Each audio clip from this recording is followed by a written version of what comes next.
Appreciate your help so very much in helping us to stay on track today.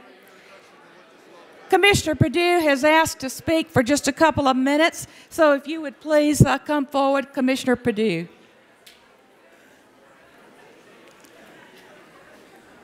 Thank you so much. And then Jimmy Walsh will introduce our next guest speaker. Well, thank you, and as you settle back in your seats, put on your seat belt, because we're going to have a lineup that you're going to need to make sure you're safe and secure, because we got the best speakers coming up. But I wanted to take 1 minute to introduce a couple of more of our legislators that have come in, and I want them to stand up. Mike Ball, stand up, sir. We want to make sure everybody appreciates them being here. Linda Coleman, and Madison, sorry. She got married, and I missed that last name, Linda Coleman Madison, right? Thank you so much. Now, to show you the support that we're getting from these guys, Alan Farley said, could I have just a minute? And he wants to come and speak his heart to you. And I told him we got a lineup, so, you know, it's kind of like having a preacher when you got a big crowd. You got to be careful. So we're not going to pass the collection plate for you. But y'all give him your quick attention, and again, appreciate the fact that he's here. Thank Mr. you, Farley, the mic is yours. Thank you. Thank you.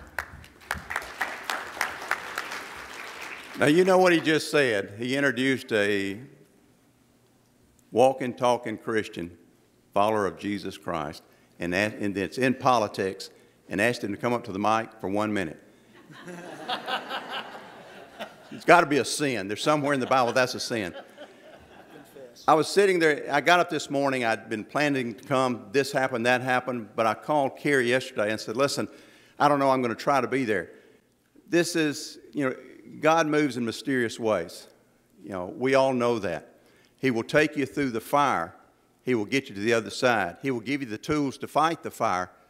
But you got to be like Peter and be bold enough and brave enough to step out of the boat, right? That's what we've got to do. 37 years I spent in law enforcement. I saw these guys and gals with the uniforms on. I went to the legislature in 2010 after 37 years because I was absolutely passionate. Didn't want to retire from law enforcement. I enjoyed helping people. But I was passionate because I had seen the communities deteriorating because the families were deteriorating. I'd seen generation after generation come to the Jefferson County Jail that books in about 24,000 a year. 1/3 of the state prison population comes from Jefferson County. And I saw a direct correlation with alcohol and drug dependency and drug abuse. And I ran the numbers and saw that we had those same numbers going into the state penitentiaries. I go to Montgomery, and what I see is consistency. I'm on the commissioner mentioned it earlier. Been privileged enough to be the chair of a study group. I'm in the group along with Senator Coleman. That I'm looking at earmarking. Imagine that. And I'm seeing consistency. And you're thinking, where the heck's he going? 63 years ago, the state of Alabama was earmarking, putting names on 89% of all the funds. For 63 years, we've been consistent. Everybody else in the United States that used to earmark a lot of money is now earmarking 20%, 12%, 8%. The national average is 24%. 63 years, from 1954 through the 90s. We're now 93%.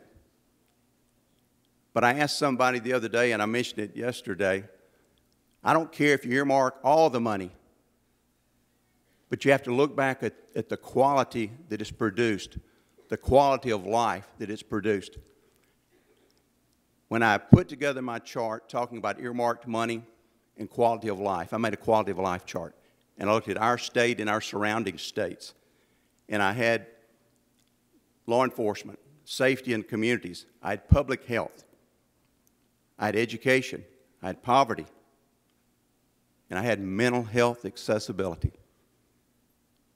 Friends, that's what's got me here this morning. That's what set me on fire. I went to Montgomery because I realized The problem is not in building prisons. The problem is building families to keep them out of prison. And then the Lord puts me on a path, and I wind up law enforcement. I'm not in banking, finance, law enforcement. I'm on a committee that I'm the chair looking at earmarking, and I put together this spreadsheet. And there were 51 categories. 51 because there's 50 states, and they use the District of Columbia as number 51. In those 51 categories, as far as accessibility for the public to mental health services, the state of Alabama is currently 50th. We've got to get out of the boat. And I'm telling you, I'm ready to take my shoes off and let's get wet. Thanks for hearing me. Thank you. Thank you so much. I really appreciate it. We're going to do everything we can. All right, now I could sit up here and give you a whole list of accomplishments and all that sort of stuff, but I'm not going to waste this man's time. He is the real man.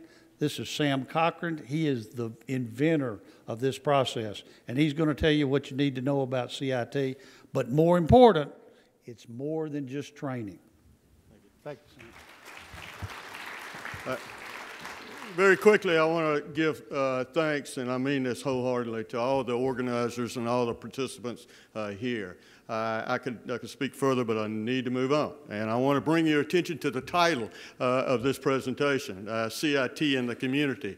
Yeah, that's what CIT is about. It's about a community. It's about those partnerships within the community, and it's about responsibility and accountability. All those words really mean something.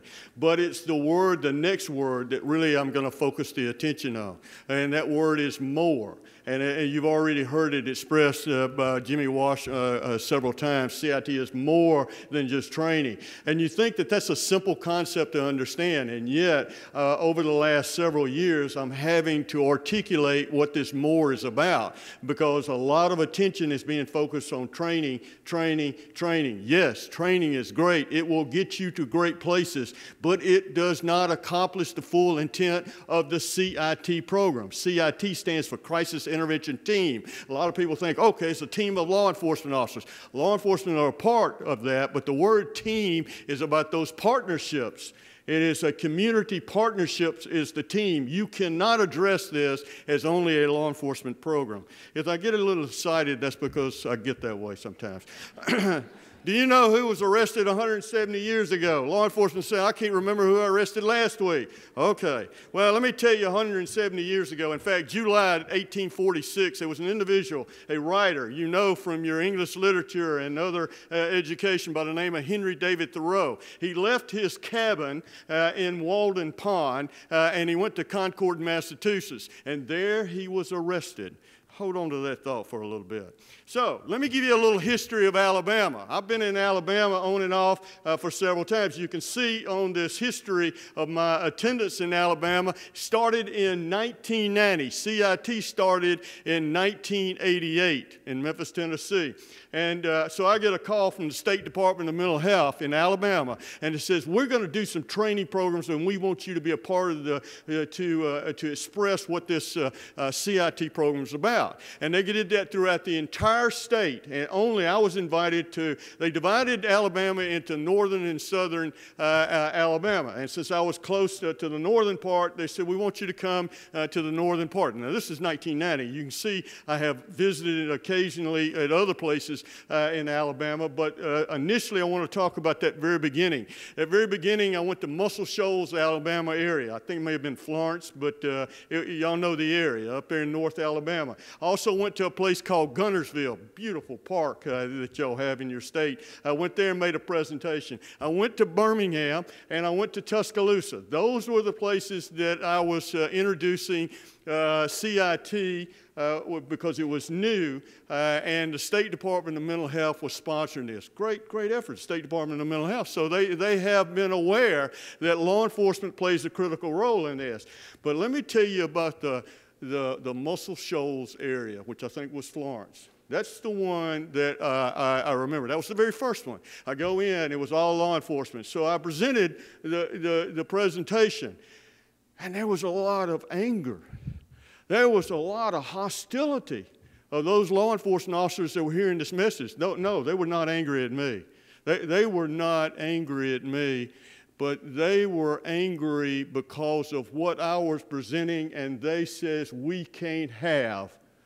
They were angry because they saw themselves as putting people in jail that they should not be putting people in jail. And what I was presenting to them, we can't have that. They felt left out. They felt that their state in 1990 had left them out of doing their role as a law enforcement officers. They were angry. After that meeting, I went over. Now, they had the second person in charge of State Department of Mental Health. I don't know if that's a deputy director, deputy superintendent, whatever the title was, but he was second in charge.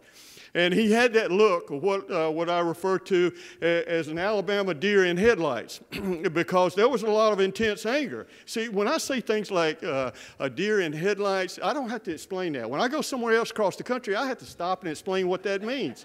So and the other thing about being here in Alabama, I don't have to worry about people coming up and saying, you sure do talk funny. So I appreciate really being here. I grew up in Meridian, Mississippi. That's real close to the Alabama line. In fact, I know all about the Demopolis River deer hunting in that particular area. You got a lot of great deer hunting that way, and you got pretty girls in Butler, Alabama. A lot of places other there, but Butler, Alabama has a lot of pretty girls. Anyway, so I know about Alabama. So when I was there and they were angry, they were frustrated. Well, why were they angry? Why were they frustrated? I started my presentation off, because I'm going to talk about CIT. I got to say, well, this is law enforcement officers operate under law. Every state has a law for law enforcement officers to be able to address what is referred to as emergency commitment. Sometimes I'm surprised that we have the word emergency in front of the commitment, but we don't treat it as an emergency. At least we don't treat it as appropriately as it should be in some places. But in Tennessee, it's not the greatest law, and there's other laws. I'm not saying you got to have this law. Every state has a different law. But in Tennessee, we have what is referred to as the Tennessee Emergency Commitment Law, authorizing officers to take a person into custody for involuntary commitment evaluation.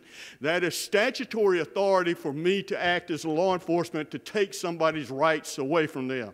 Now, throughout the emergency commitment law, there's other layers you're not going to see. There are layers of protection of this individual's rights. But it starts off, look how simple it starts off. As a law enforcement officer, I work at 10 o'clock at night or 2 o'clock in the morning, I got to make a decision. First decision you got to make, as a person has a mental illness. You can say, well,